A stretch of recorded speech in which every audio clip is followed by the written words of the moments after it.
Hi, my name's Thomas, and I'm an alcoholic. And I'm also, I guess, the first speaker. I started drinking when I was 12, and I guess a lot of people say they remember their first drunk pretty vividly, and I'm one of those, but I remember it because it was my sister's wedding, and there's a lot of pictures of it. And I just know that there was a lot of champagne, and I was wearing a tuxedo, and it kind of got me in, you know, and it was pretty much, I liked it from the get-go. I know me and a friend stole 6 of the bottles later on, and from then on, when it just seemed, I don't remember feeling different or, you know, like out of place, but I remember that whenever there was a problem, I didn't know how to deal with it. I'm the kind of person that isolates. If there's a problem, you won't hear about it from me, because I was always brought up, you know, no news is good news. If there's something wrong, I don't want to know about it, you know. And so I would just take off, and alcohol helped me take off, you know. Whenever something went wrong, I would pretty much turn to alcohol, or pretty much turned to alcohol. That was just what I did. I didn't know how to deal with anything. We didn't talk about things in my family. I came from an Irish Catholic family, so I know guilt real good, and I know drinking, you know, and so that's what I did. And I mean, it's kind of amazing to me now that every once in a while when I do have a problem, I talk about it, because that's just not my MO. My MO is to just keep it to myself, and here's the sick part, I try to figure it out, you know. And all through high school, I never really got into too much trouble because I never really came home. I drank. I found some friends that had gotten an apartment that were a little bit older than me. I basically kind of moved in onto their couch, and I did my deal. I remember they had, on a dare, kind of talked me into running for high school president, or senior class president or something, and I lost. And so I just came to school the rest of the semester drunk.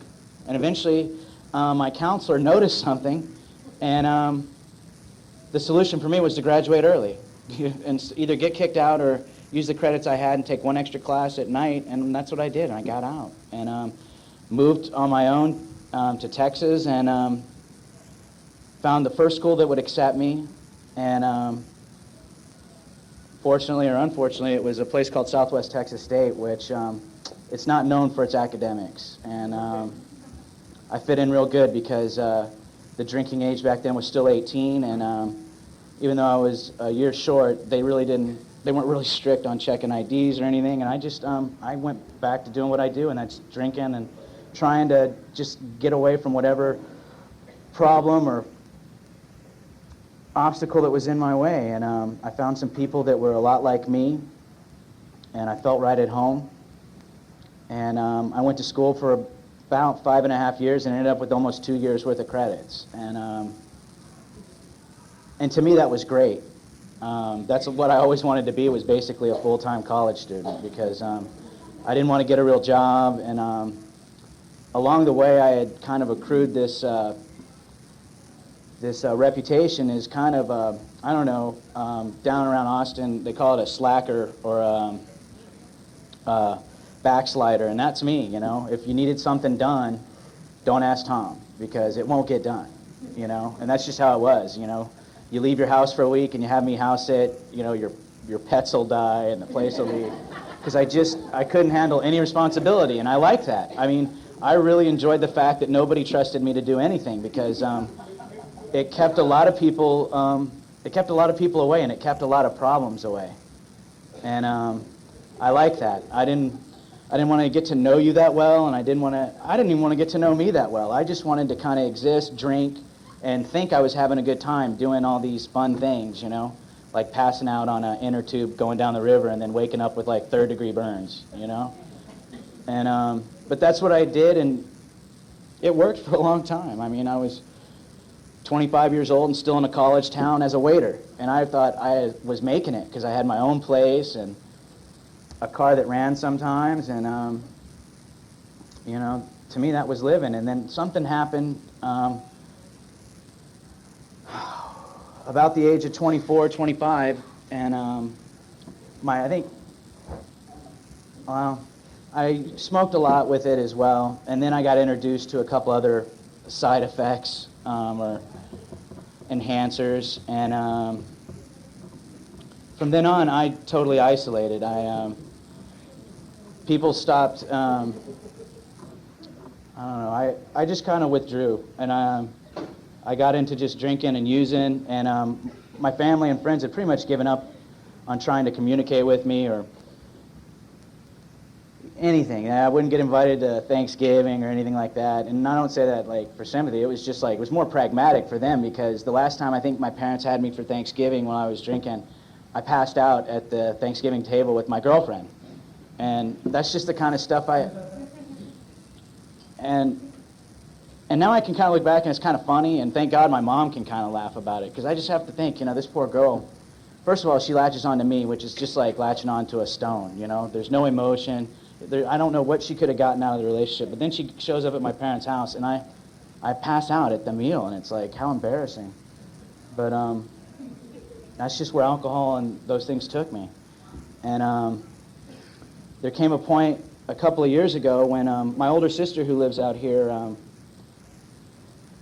she called me down where I was living, and she knew that I was in pretty bad shape, and she had heard through the grapevines, through some mutual friends, that I was unemployed again, and pretty much just living on a couch, eking by day to day, or living on the streets for periods of time. And she goes, you know, we'd like to have you for Thanksgiving. And I thought, well, that's, you know, a pretty cool deal. Maybe they've all seen the error of their ways, and they want to accept me back in the family, and like the prodigal son, I don't know, give me all sorts of cool stuff. But so she sent me a plane ticket, and I thought, well, this will work out good, because I haven't been to LA in a long time, and I can probably run my game out there for a while and do what I'm doing. And there's a lot of people who haven't seen me in a while, so I can probably hit them up for money and do what I do. And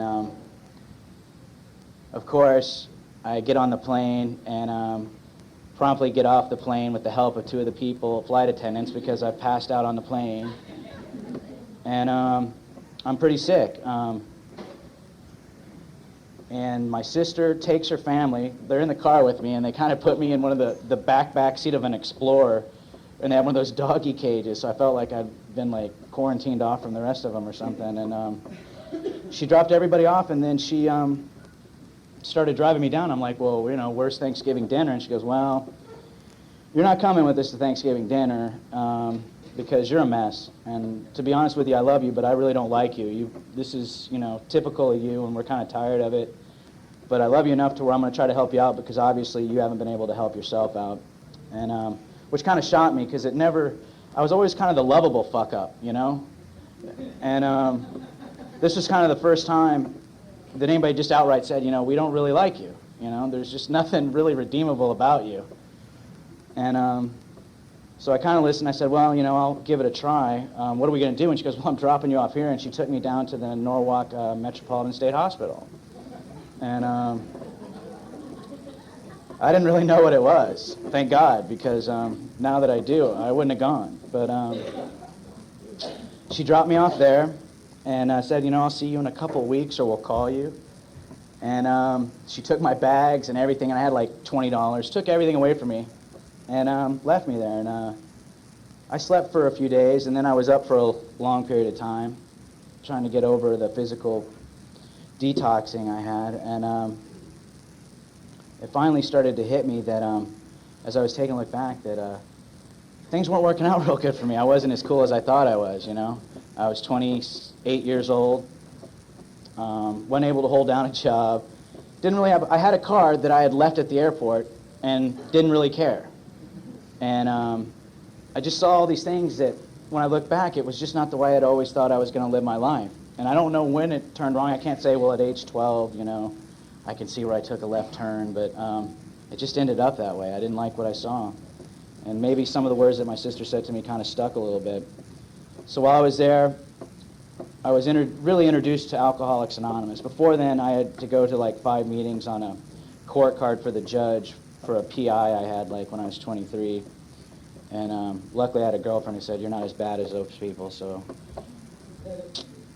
But I got introduced to Alcoholics Anonymous, and I thank God for that.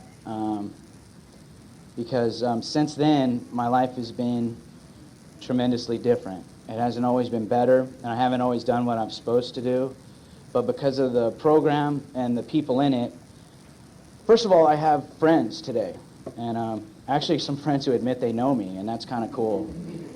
People ask me to do things, and I do them. And that's amazing for me. And also, sometimes I'll catch myself liking who I am.